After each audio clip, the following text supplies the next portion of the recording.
नमस्कार. ORF मराठीच्या digital प्लॅटफॉर्मवर आपलं स्वागत आहे.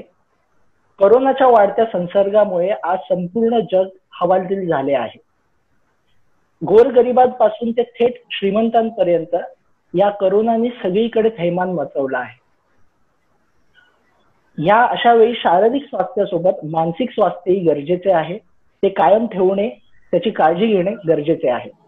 ह्या सगळ्या विषयी बोलण्यासाठी आणि आपल्याला मार्गदर्शन करण्यासाठी आपल्याला लाभले आहेत नामवंत मानसोपचार तज्ञ डॉक्टर आनंद नाडकर्णी. नमस्कार डॉक्टर. ORF मराठीमध्ये आपलं स्वागत आहे. नमस्कार डॉक्टर. मी थेट प्रश्नांकडे येतो. हो.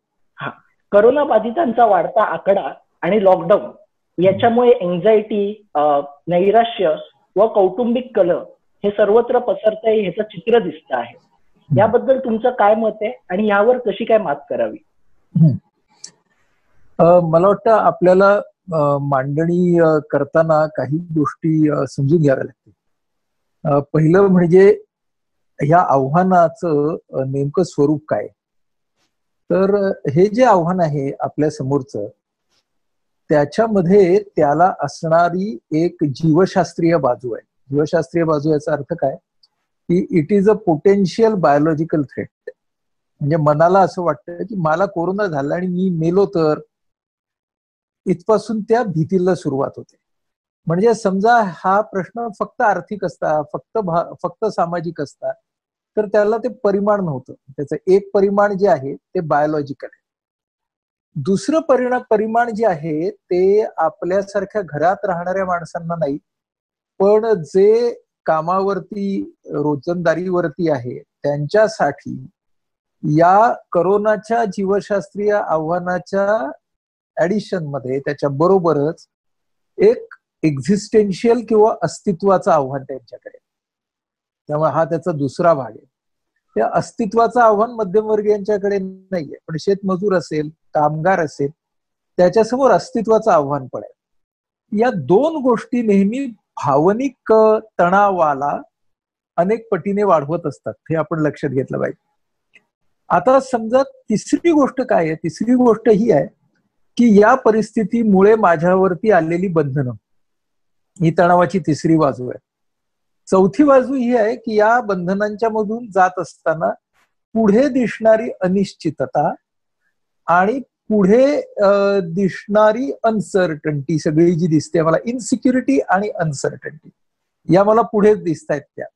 म्हणजे हे सगळं, हे बेसिक इन्ग्रेडियंट्स मिळून तणावाची पाककृती तयार होते.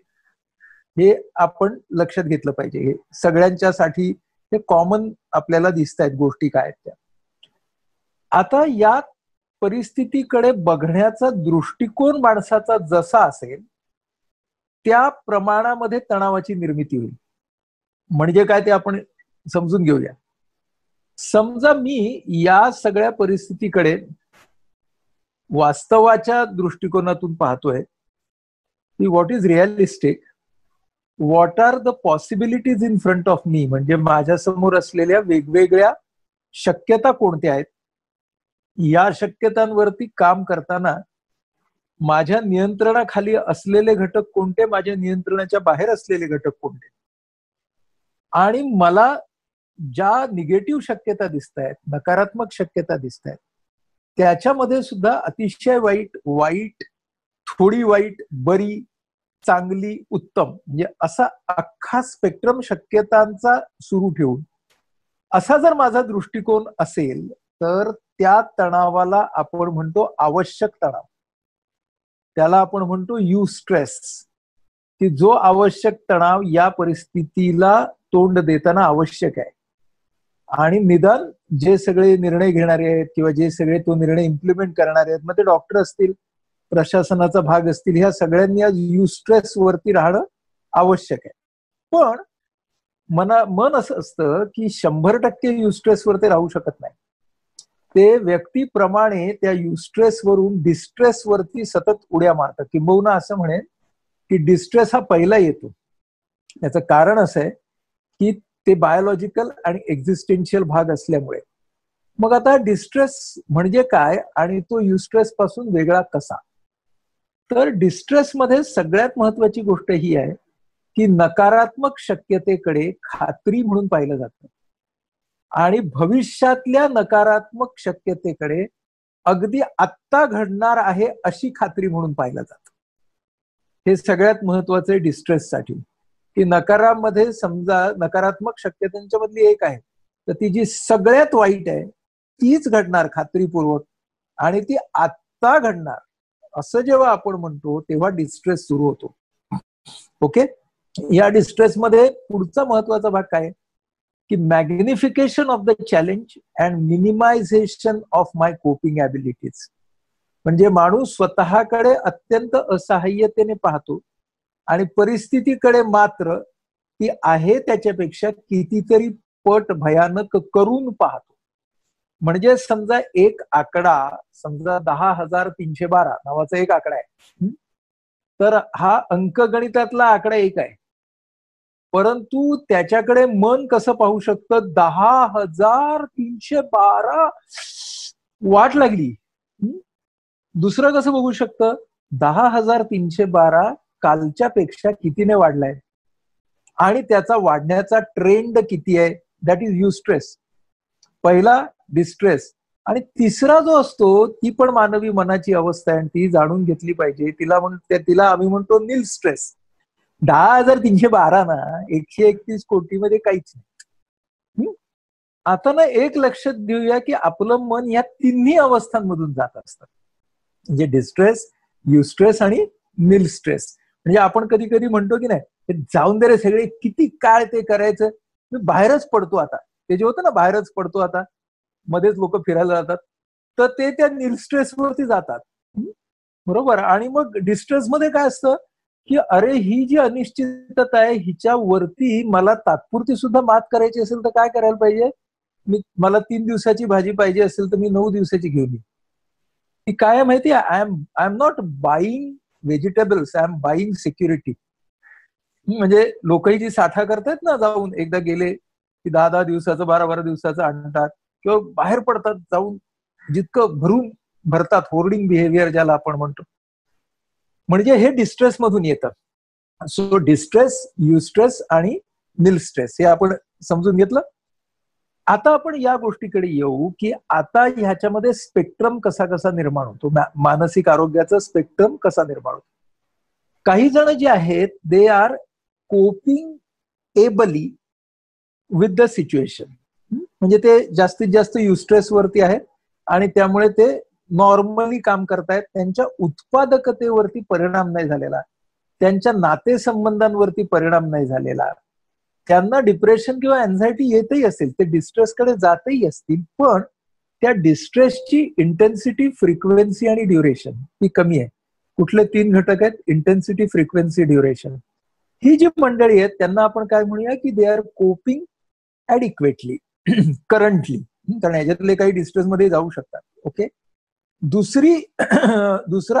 दुसरा स्तर कुठला आहे की जे डिस्ट्रेस मध्ये जास्त आहेत, ज्यांना मदतीची गरज आहे, ज्यांना मानसिक आधाराची गरज आहे, असे लोकही म्हणजे प्रत्यक्षामध्ये आमच्या ओपीडीतही आता येत आहेत, ऑनलाईन सुद्धा येत आहेत लोक, की आता अरे काय होणार, तू म्हणालास ना मग अशी नातेसंबंधांमध्ये तणाव यायला लागलेले आहेत, नवरा बायको एकत्र राहतायत आता आणि भांडतातच जास्त. खरं म्हणजे हे मी नंतर त्याच्यावरती बोलतो की नातेसंबंधांमध्ये ऑलरेडी असलेले कलहच लॉकआउटच्या रूपाने येत आहेत. लॉकआउट नावाच्या गोष्टीनं काही कलह निर्माण केले नसतील, ते केले असतील तर 5% 10% असतील. त्यामुळे सगळ्यांनी आपल्या नातेसंबंधातल्या त्रासांचं बिल कोरोनावरती सोडण्याचं काही कारण नाहीये खरं म्हणजे. पण तो पुढचा मुद्दा आहे. तर काही जण हे इंटेन्स डिस्ट्रेस मध्ये आहेत because their coping is compromised. आणि तिसरा जो गट आहे तो आहे डिसऑर्डर. म्हणजे काय की आता त्या नकारात्मक भावनांची इंटेन्सिटी, फ्रिक्वेन्सी, ड्युरेशन इतकी टोकाला पोहोचली आहे की आता त्या लोकांची productivity, relationship, comfort with self and comfort with the world, या सगळ्याच गोष्टी खूपच तीव्रतेने कॉम्प्रोमाइज झालेल्या आहेत. So that is the disorder part. लक्षात आलं. म्हणजे आता आपण युस्ट्रेस, डिस्ट्रेस, नील स्ट्रेस पाहिलं, त्याच्यानंतर ऍडिक्वेट कोपिंग, डिस्ट्रेस आणि डिसऑर्डर पाहिलं, आणि मग आता डिसऑर्डर मध्ये 2 गट येतात की जे या परिस्थितीच्या अवकाशामध्ये within the span and space of this situation ज्यांचं जे डिसऑर्डरकडे गेले ते, आणि जे ऑलरेडी डिसऑर्डर्स खाली होते ट्रीटमेंट खाली, त्यांच्यावरती या परिस्थितीचा झालेला परिणाम. लक्षात आलं? म्हणजे आता आपला हा स्पेक्ट्रम टोटल झाला, हा मेंटल हेल्थचा टोटल स्पेक्ट्रम झाला. सो अशा पद्धतीने आपण याच्याकडे बघायला पाहिजे. आता काय आहे की ही परिस्थिती निव्वळ काही आठवड्यांची असल्यामुळे याच्या बाबतीतले आपल्याकडे स्टॅटिस्टिक्स नाहीत. म्हणजे नेमके किती टक्के लोक कुठून कुठे गेले असतील हा एक भाग आहे.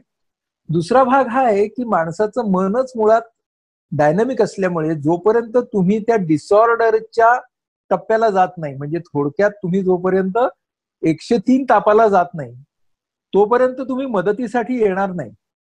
आणि तुमचा ताप जर समजा 98.5 म्हणजे युस्ट्रेस आणि 100 101 म्हणजे डिस्ट्रेस असा जर फ्लक्च्युएट होत असेल तर तुम्ही मदतीसाठी येणारच नाही. आणि तुम्ही मदतीसाठी जोपर्यंत येत नाही तोपर्यंत तुम्ही स्टॅटिस्टिक्सचा भाग नाही बनत. लक्षात आलं?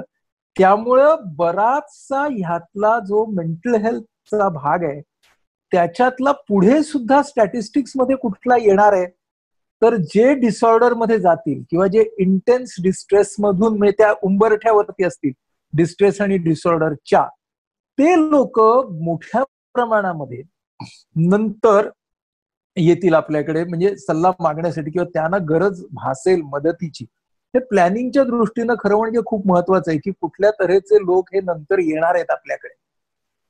अजून कोण येतील की जे आत्ताच्या कालखंडामध्ये युस्ट्रेस मध्ये होते पण ते जेव्हा परत नेहमीच्या जीवनाला सुरुवात करतील तेव्हाचे चॅलेंजेस त्यांना लॉकडाऊनच्या चॅलेंजेस पेक्षा खूप जास्त वाटतील आणि ते डिस्ट्रेस आणि डिसऑर्डर कडे जातील. म्हणजे फॉर एक्झाम्पल की पुढच्या 2 महिन्यामध्ये समजा आर्थिक मंदी खूप आली, मी एक उद्योजक आहे, मी माझा लॉकडाऊनचा काळ उत्तम म्हणजे ऍडिक्वेटली कोप केला, माझ्या डिस्ट्रेसला मी ताब्यात ठेवलं, नंतर मी माझा वर्कशॉप सुरू केला तर माझे 4 लोक उत्तर प्रदेशातले आलेच नाहीत, इकडचे 2 लोक म्हणतात आम्ही काम करायला तयार नाही आणि माझ्या ऑर्डर्सची गडबड आहे, हे सगळं होईल तेव्हा तो डिस्ट्रेसमध्ये जाईल.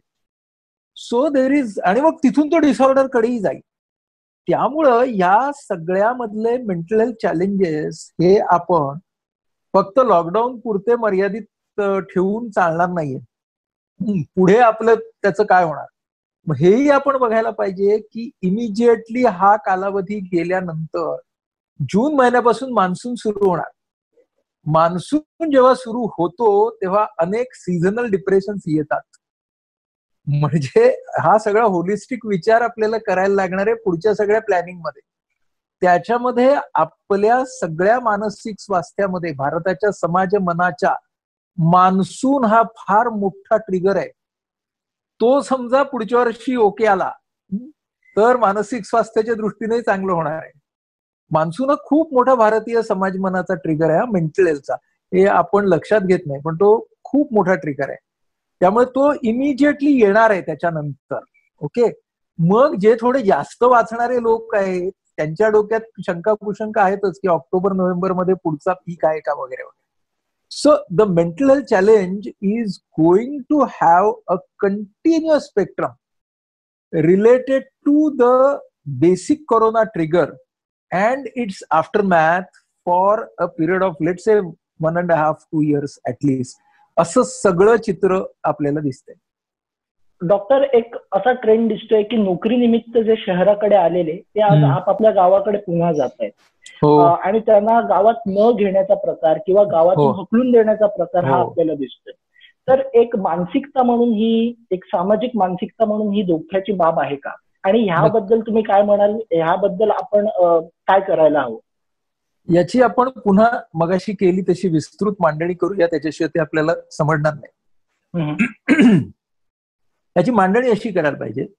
पहिली गोष्ट काय लक्षात घेऊया की any kind of emotional crisis will bring the best and worst in all human बिंग्स. मानसिक स्वास्थ्याच्या दृष्टीनं कोणतीही आव्हानात्मक परिस्थिती ही माणसामधली माणुसकी आणि माणसामधलं पशुत्व या दोन्ही गोष्टींना जागी करत असते. अगेन तुम्ही त्या परिस्थितीकडे कसे पाहता त्याच्यावरती ते अवलंबून आहे.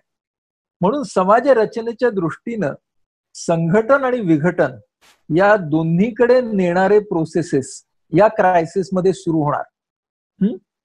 मी त्याला आपल्या एका मराठी वृत्तपत्राने सोशल डिस्टन्सिंगला 7-16 नावाचं एक त्याचं नामकरण केलं.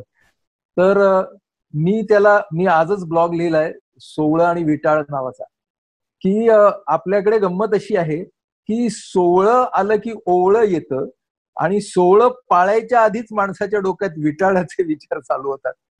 तर हे या बाबतीमध्ये होणार आहे आणि ते होत आहेत. तू जे उदाहरणं देतोयस त्याची मी तुला त्या स्पेक्ट्रमची 2-3 उदाहरणं देतो.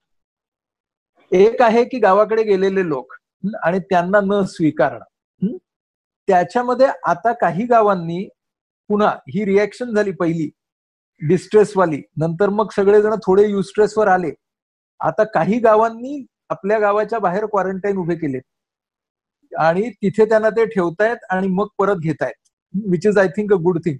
हे मी माझ्या 25 तारखेच्या लेखामध्ये सकाळच्या लिहिलं होतं की गावाकडे जाणाऱ्या लोकांच्यासाठी सरकारने क्वारंटाईन का निर्माण करावी, गावांनी क्वारंटाईन का निर्माण करू नये, त्यासाठी त्यांनी देवळं वापरावीत, शाळा बंद आहेत, शाळांचे वर्ग वापरावे आणि जनरली त्या शाळा वगैरे बाहेर असतात गावाच्या, त्यामुळे तुम्ही ते करू शकता इत्यादी इत्यादी. सो तो एक भाग झाला की तिथे ते डिस्ट्रेस मधनं युस्ट्रेस पर्यंत आले. हा एक मुद्दा झाला त्या लोकांचा. दुसरा मुद्दा त्यातला असा आहे, जे सगळे प्रशासनामध्ये काम करतायत या सगळ्यांना त्यांच्या त्यांच्या राहण्याच्या ठिकाणी विटाळलं जात आहे. म्हणजे पोलीस असेल, आता मी अशाच एका प्लॅटफॉर्मवरती परवा बोलत होतो, तर एक बाई म्हणाल्या की हो माझ्या पलीकडच्या बिल्डिंग मध्ये इन्स्पेक्टर राहतोय, त्यांना पॉझिटिव्ह झाला तर मग आमची सील करणार ना बिल्डिंग. म्हणजे दुष्काळात 13वा महिना, मग मी काय करू. असाच फोन इन कार्यक्रम होता. म्हटलं हे वर्ष अधिक महिन्याचं आहे, हे आधीच लक्षात घ्या, 13च महिने येणार आहेत आता. त्यामुळे आता ही जी रिॲक्शन आहे ना, ही पटकन डिस्ट्रेसवाली रिॲक्शन येते. मग तिला जाणत्या मनाला युस्ट्रेसकडे आणावं लागतं की अरे तो माणूस कर्तव्य करतोय ना त्याच्यामध्ये त्याला कोरोनाचा प्रादुर्भाव होण्याची काही एक शक्यता आहे ना. जर ती शक्यता त्याला झाली आणि जर त्याच्या खबरदारीसाठी तुझी इमारत जरी सील करावी लागली तरी तुला ऑक्सिजन काही कोणी कमी नाही करत आहे. काय झालेलं आहे आपलं हे सगळं का आपल्या विशेषतः अर्बन लोकांना डिस्कम्फर्ट नकोच आहे. जरा कुठे आम्हाला डिस्कम्फर्ट तयार झाली की आमची गडबड होते. अरे महिना 1.5 महिने आपण खरं म्हणजे घरात राहणारे लोक, आपले वीज पाणीवाले लोक, मी श्रमजीवींची अजिबात तुलना करत नाही, तू आणि मी जे घरात राहणारे लोक आहेत आपल्यात काय फरक पडलाय. म्हणजे आपण काय असं मोठं भोगतो आहोत, आपण खरं म्हणजे काही भोगत नाही.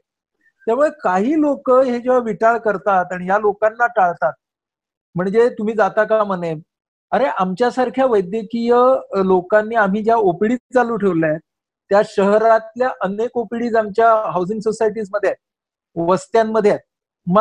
मला सांगितलं गेलं ना, तुम्ही कशाला ओपीडी चालू ठेवताय, तुमच्याकडे लोक येणार. म्हटलं मग डॉक्टर आहे तर लोक नाही येणार का. म्हणजे तुम्ही खबरदारी घ्या वगैरे हे सगळं बरोबर आहे ना, हा युस्ट्रेस आहे. पण इमिजिएटली बाजूची सगळी माणसं विटाळ या ट्रॅकवरती जातात. म्हणजे मग तुमची व्यवस्थाच कोसळेल ना उद्या या सगळ्याच्या मध्ये. म्हणजे हे विघटनकारी गोष्टी किती आहेत. मला परवाच्या एका अशाच शो मध्ये एकीने सांगितलं, हो मला आता, तिनं मला 3 जणांची नाव, ती म्हणाली माझा मासेवाला, माझा अंडीवाला आणि माझा इस्त्रीवाला, हे तिघे मुसलमान आहेत, तर आता ते मरकजवाले आहेत का, ही मला चिंता वाटते. म्हणजे आता हे बघ, हा विटाळच आहे ना, हा वैचारिक विटाळ आहे. म्हणजे हा वैचारिक विटाळ हा विघटनाकडे घेऊन जाणार. तो काय आहे की सगळ्या म्हणजे जे प्रशासनात काम करतायत किंवा मेडिकलच्यात काम करतात त्यांना कोरोना होणारच, सगळे मुसलमान हे मरकजवालेच असतात. ही generalisation they create distress and the distress takes people to take extreme behaviours. हे आपण लक्षात घेतलं पाहिजे, ही मांडणी लक्षात घेतली पाहिजे. म्हणून मग आपल्याला काय सांगायला पाहिजे की 2 गोष्टी आहेत. एक आहे ना ते इम्पल्सिव्ह मन आहे जे फक्त रिॲक्शन देतं, आणि दुसरं जाणतं मन आहे जे रिस्पॉन्स देतं. आणि आपण आता ज्या परिस्थितीतून चाललो त्या परिस्थितीमध्ये रिॲक्शन आणि रिस्पॉन्स, प्रतिक्रिया आणि प्रतिसाद या दोन गोष्टी वेगळ्या आहेत ह्याची जाणीव ठेवली पाहिजे. आपलं मन कदाचित पहिल्यांदा प्रतिक्रियेला जाईल सुद्धा, म्हणजे रिॲक्शनला, पण तिथून त्या मनाला आपल्याला रिस्पॉन्स वरती, प्रतिसादावरती आणायचं आहे. म्हणून मी त्या बाईंना परवाच्या कार्यक्रमात म्हटलं अहो, पुढच्या वर्षी सगळं ठीक झाल्यावरती 26 जानेवारीच्या तुमच्या सोसायटीच्या वार्षिक कार्यक्रमात तुम्ही पुष्पगुच्छ द्याल त्या पोलीस अधिकाऱ्यांना आणि त्या तुमच्या बिल्डिंगमध्ये राहणाऱ्या नर्सला, पण तुमच्या आधाराची गरज त्या कुटुंबाला आज आहे ना. म्हटलं ती नर्स जेव्हा कोरोनाच्या विरोधात 12 तास काम करते, ती जेव्हा घरी येते तेव्हा तिला संशयाच्या नजरांनी जर तुम्ही सगळे पाहायला लागला तर त्या बाईला कसलं समाधान मिळणार आहे. म्हणजे आपल्याला पुन्हा डिस्ट्रेस, युस्ट्रेस आणि संघटन विघटन हे जे समाजामध्ये होत आहे त्याचा विचार करून आपल्याला हे बघायला लागणार आहे की हे जे भेद पडत आहेत ना, मायग्रंट्स आणि तिथे राहणारे लोक, हिंदू मुसलमान वगैरे वगैरे, हे प्रशासन म्हणजे आणीबाणीचं काम करणारे आणि आम्ही घरात बसलेली, बघा ना, हे सगळे जे भेद आहेत या रिॲक्शन्स आपल्याला कंटेनमेंट मध्ये ठेवायला लागणार आल्या तरी, आणि मग आपल्याला काय करावं लागणार की रिस्पॉन्स मोडवरती न्यावं लागणार. या सगळ्यामध्ये माध्यमांची जबाबदारी खूप मोठी असणार आहे, कारण अनेक वेळेला ना माध्यम हे समाजाला मोठ्या प्रमाणामध्ये रिॲक्शन मोडवरती नेऊ शकतात. मी सतत माध्यमांशी बोलताना सुद्धा म्हणतोय की तुम्ही ज्या पद्धतीनं, खास करून टेलिव्हिजन, की ज्या पद्धतीनं तुम्ही बोलता, ज्या पद्धतीनं तुम्ही शब्द वापरता, ज्या पद्धतीनं तुमची वाणी आणि देहबोली असते, याच्यामध्ये तुम्ही परिस्थितीचं महाभयंकरीकरण करताय, ही गोष्ट जरूर लक्षात घ्या. त्याच्यामधून मग अशा तऱ्हेच्या टोकाच्या रिॲक्शन्स, प्रतिक्रिया येऊ शकतात.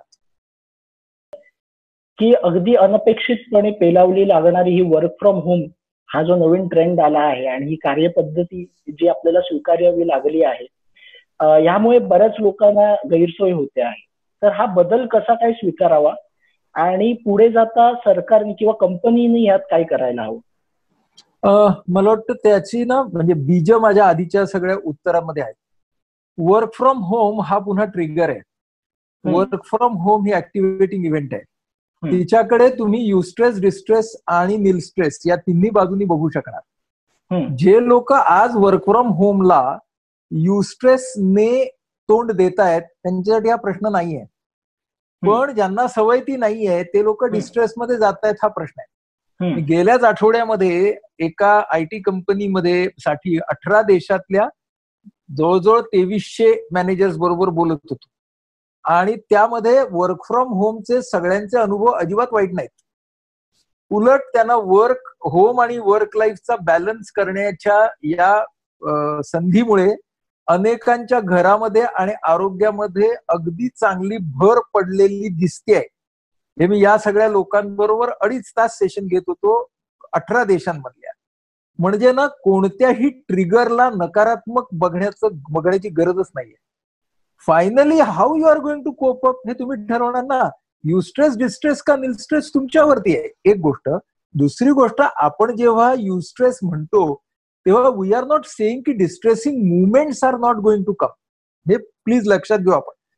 म्हणजे पुन्हा तेच डिस्कम्फर्ट होणारच नाही असं काय आपल्याला सांगता नाही येणार. मी जर वर्क फ्रॉम होम करत असेल, मला अनेक मॅनेजर्सनी सांगितलं की आम्ही वर्क फ्रॉम होमला जास्त काम करतोय ऑफिसपेक्षा.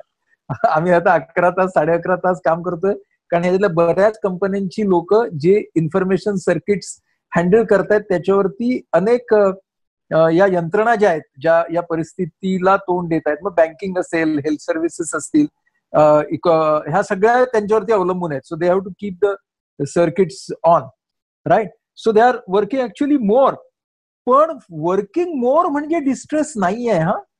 Because there are lot of people who enjoy work. म्हणजे शेवटी पुन्हा काय लक्षात घ्या, डिस्ट्रेसचं मूळ ट्रिगर मध्ये शोधायला नको आहे. डिस्ट्रेसचं मूळ how you are viewing the situation ह्याच आहे. आणि जर तुम्ही डिस्ट्रेसिंग मुवमेंट्सना मान्य केलं तर कदाचित मला असं वाटतं फॉलोआउट की अनेक लोक नंतर म्हणतील की आम्हाला आता घरूनच काम करायचे आणि आम्ही 2 वेळाच ऑफिसात येतो. तर का नाही, म्हणजे आपलं वर्क लाईफ बॅलन्स करण्याची ही एक संधी आहे अशा तऱ्हेने काही लोक त्याचा फायदा करून घेत आहेत. माझा मगाचा जो मुद्दा होता की माध्यमांनी पुढे सुद्धा ना या तऱ्हेचे जे रोल मॉडेल्स आहेत त्यांना पण प्रोजेक्ट करायला पाहिजे. आपण काय करतो ना, डिस्ट्रेसची बातमी करतो, युस्ट्रेसची बातमी नाही करत. आणि बहुसंख्य माणसांचं ऍडिक्वेट कोपिंग त्यामुळे प्रकाशातच येत नाही. आणि काही व्यक्तींचे डिस्ट्रेसिंग सिच्युएशन्स आणि बिहेवियर्स मात्र नको तितके हॅमर होतात आणि त्यामुळे मग लोक अँझायटीकडे म्हणजे डिस्ट्रेसकडे पुन्हा जास्त वळतात. तर ते समीकरण आपण समजून घेणं गरजेचं आहे. की आपण जेव्हा मानसिक आरोग्याविषयी बोलतो तेव्हा ती मानसिक आरोग्य सेवा समाजाच्या शेवटच्या घटकापर्यंत पोहोचावी ही आपली इच्छा असते. पण आज ते तसं होताना दिसत नाही. नक्की नाही. त्यांना दिलासावा मिळावा आणि त्यांच्यापर्यंत ही सेवा पोहोचावी म्हणून आपण काय करायला हवं आणि ह्यात सगळ्यात महत्वाचं म्हणजे सरकारने काय भूमिका घेतली पाहिजे. याच्यातला सगळ्यात महत्वाचा भाग आता असा आहे की मानसिक आरोग्याला हवं तेवढं महत्व जर कोरोनाच्या निमित्ताने मिळायला लागलं तर म्हणजे मला या क्षेत्रातला कार्यकर्ता म्हणून नक्की आनंद होईल. दुर्दैवाने आज तसं नाहीये. आता याच्या काही ज्या बाजू आहेत त्या समाजाच्या आहेत. म्हणजे समाजामध्ये असणारा मानसिक आरोग्य विषयक स्टिग्मा, कलंक, सल्ला घेण्यासाठी माणसं वेळेवरती न येणं, म्हणजे एक बाजू त्याची सामाजिक बाजू आहे. दुसरी बाजू धोरणात्मक बाजू आहे की मानसिक आरोग्याला वेगळं स्थान न देणं, म्हणजे सरकारची धोरणात्मक हेल्थ पॉलिसी मधलं त्याचं स्थान. तिसरी जी बाजू आहे त्या समस्येची ती इन्फ्रास्ट्रक्चरची बाजू आहे. त्यात संपूर्ण या 131-132 कोटीच्या देशामध्ये सायकियाट्रिस्ट जेमतेम 7,000 आहेत. 7 नॉट 6 फक्त 7,000 आहेत. त्यामुळे तुम्ही ऍडिक्वेट सेवा फक्त डिसऑर्डर वाल्या लोकांना तरी कशी देणार न्यूमेरिकली, इतका मोठा प्रश्न आहे. त्याच्यातले 70% लोक हे जिल्हा पातळीपर्यंतच आहेत. उरलेल्या भारतामध्ये त्यातले 20 ते 30% लोक आहेत. या सगळ्या मेंटल हेल्थ पॉलिसीचा पुनर्विचार करायला हवाय. काय झालंय, नॅशनल मेंटल हेल्थ प्रोग्राम जो आहे त्या आपल्या सगळ्या हेल्थ प्रोग्राम्सचं PHC बेस्ड असं एक हे ठेवलेलं आहे, प्रायमरी हेल्थ सेंटर बेस ठेवलेला आहे सगळ्याचा, आणि डिस्ट्रिक्ट हॉस्पिटल. आता आपल्या असं लक्षात येत आहे की जर आपल्याला मेंटल हेल्थ मध्ये काम करायचं असेल तर डिस्ट्रिक्ट मेंटल हेल्थ प्रोग्राम जो आहे तो जास्तीत जास्त सक्षम करणं ही त्याची पहिली पायरी आहे. डिस्ट्रिक्ट मेंटल हेल्थ प्रोग्रामचा सगळ्यात मोठा महाराष्ट्रातला निदान भाग असा आहे की महाराष्ट्रातल्या अनेक सिव्हिल हॉस्पिटल्समध्ये आज सायकियाट्रिस्टच नाहीत. महाराष्ट्रातल्या मेंटल हॉस्पिटलचे सुपरिंटेंडंट सुद्धा सायकियाट्रिस्ट नाहीत. कोण कोण आहेत सुपरिंटेंडंट? कुठे अनेस्थेटिस्ट आहे, कुठे गायनेकोलॉजिस्ट आहे मेंटल हॉस्पिटलचा सुपरिंटेंडंट. म्हणजे शासकीय सेवेमध्येच सायकियाट्रिस्ट नाहीये. जे पहिले जुने जे होते ते सगळे रिटायर झालेत, त्यांच्या जागा भरलेल्या नाहीयेत. आहेत त्या रुग्णांची काळजी घ्यायला मॅनपॉवर नाहीये सरकारकडे आज मानसिक आरोग्याची. राज्य सरकारने आता एक कमिटी ठेवली होती, त्याला मला घेतलं होतं त्याच्यावरती की वर्ल्ड क्लास सेवा कशी द्यायची. हो म्हटलं पहिल्यांदा सेवा द्या, मग तिचा क्लास ठरवू आपण. इतकी दारुण परिस्थिती आहे.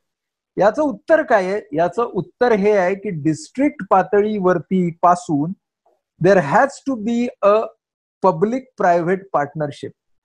तुमचे मेंटल हॉस्पिटल्स असतील, तुमचे सिव्हिल हॉस्पिटल्स असतील, त्या ठिकाणी सरकारी यंत्रणेनं खाजगी क्षेत्रामध्ये काम करणारे जे सायकियाट्रिस्ट आहेत, जे सर्टिफाईड सायकोलॉजिस्ट आहेत, या सगळ्यांची मदत घेऊन एक यंत्रणा तयार करणं हे त्याचं उत्तर आहे. आज ठाण्यामध्ये आमची जी संस्था आहे IPA ची, ही तसं बघायला गेलं तर ती एकटी संस्था आहे. म्हणजे आमच्यासारख्या खूप संस्था नाही आहेत. मजेची गोष्ट अशी की ज्या ठाणे शहरात आम्ही आहोत तिथे मेंटल हॉस्पिटल आहे, सिव्हिल हॉस्पिटल आहे आणि मेडिकल कॉलेज आहे.